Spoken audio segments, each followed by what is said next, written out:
wanted to go into the U.S. Coast Guards, and I went down there to enlist, and you had to be 18 years old to enlist in the Coast Guards, so they shipped me over to the Navy, and I went over there and they accepted me. It was at Farragut, Idaho. When we got off of the troop ship, there was probably somewhere between 400 and 600 recruits, and so everybody got out and stood outside, and they posted lists, and you had to go and look at those lists to see where you're going to bunk. So after you find your place to bunk, then they went down and everybody got a haircut. That about took care of the first day. Well, the skills relative to being at sea was pretty rigid. You know, we trained from morning till night. Like during the night, you'd have a 2-hour watch with a rifle but no ammunition, and you learn to threaten anybody who came in and didn't follow your instructions. You had instructions to give them. Halt. If they didn't halt, you were supposed to shoot, but you didn't have any ammunition. And you marched from morning till night.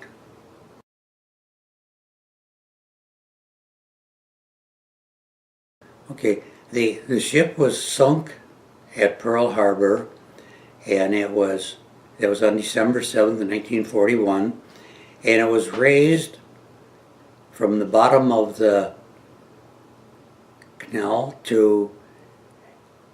and put in operation enough to bring it back to Bremerton, Washington, where everything was refitted. It was like a new ship by the time I got there.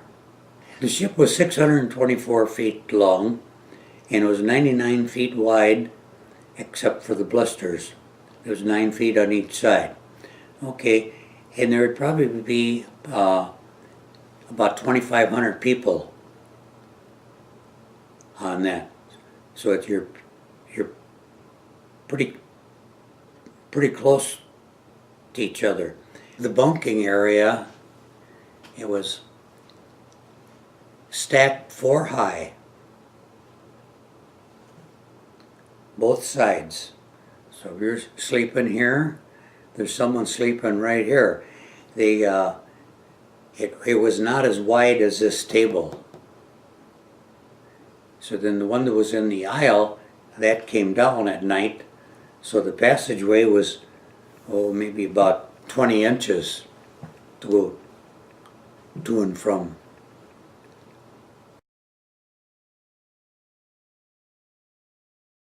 Well, I was in the 4th Division, and we had charge of everything on that deck, which was we had a catapult where we catapult the airplanes off, and we retrieved the airplanes, and we did all the loading and the unloading of ammunition and fruits and supplies, and a lot of sweeping the deck, because a lot of dust out in the sea. In the war zone, you'd be on 4 hours and off 4 hours, standing a watch, looking for aircraft or things in the water. Well, there's never any typical, because it's different every day and every hour. You don't know what, you're on the alert. If they ring general quarters, down in that hole you go, and you might be there for 4 to 6 hours.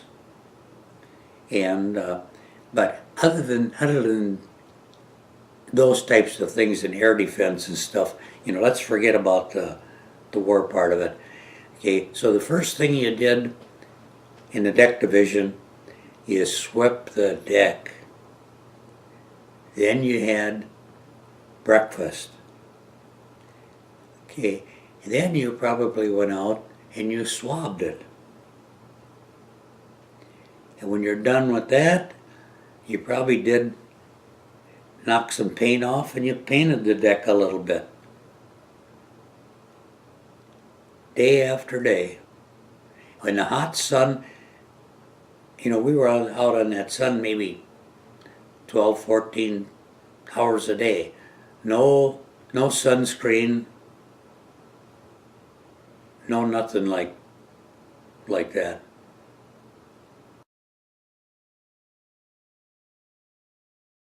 Well, we started out from Pearl Harbor in the early part of October of 1944, and the first invasion was about the 15th of October, and that was on the Philippine islands of Leyte. And we were there maybe bombarding 4 days before the Marines landed there. And then from there we went to the island of Mindanao, and we bombarded there before the Marines landed there. And then on the 25th of October 1944, we were in the Battle of Sargasso Straits. That was the last battleship flights that there'll ever be. All the Japanese battleships were sunk at the Sargasso Straits. Then we went back and to Mindanao, and we shelled there some more. Then we went on the other side of the island, the Philippines, and we bombarded some more there. And that would bring us up, it's my recollection now, bring us up to about the time when we were called to go to Iwo Jima. So we went up and we bombarded at Iwo Jima before the Marines landed, and then even after. In fact, as we unloaded, when we left there, we didn't have any more 16 projectiles aboard ship. We had to go back to transport and get more projectiles. Then we come back and bombard it again. And that brought us up to about the point of Okinawa. That would be about Easter Sunday, April 1st, 1945. And at that,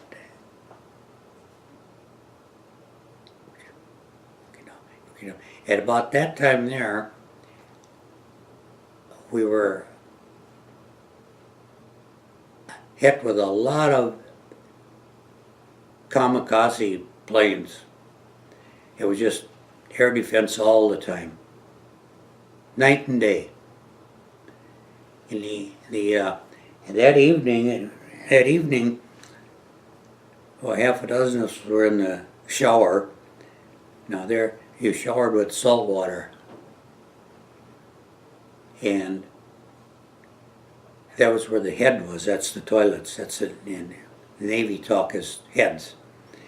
Okay, and that was a room, oh, probably 3 times the size of this. That's, you know, for a couple thousand people.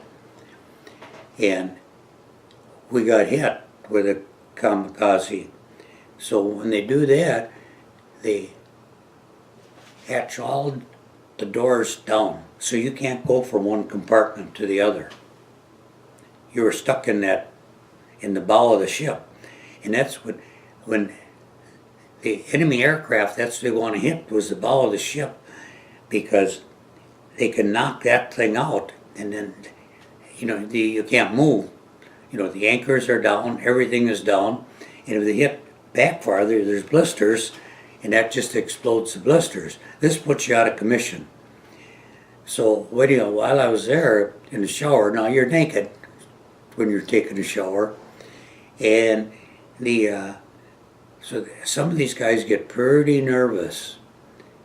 Some of them want to pray, and one great big guy from Texas, he found a cigarette butt on the deck, and he picks it up and he asked me if I had a match.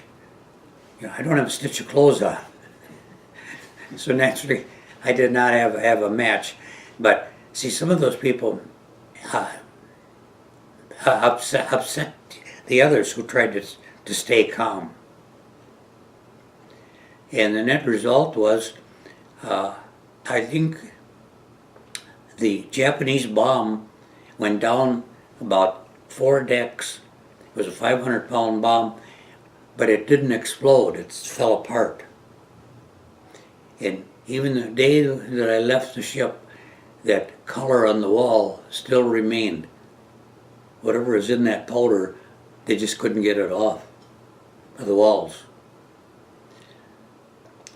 The signing of the peace treaty was September 2nd, 1945,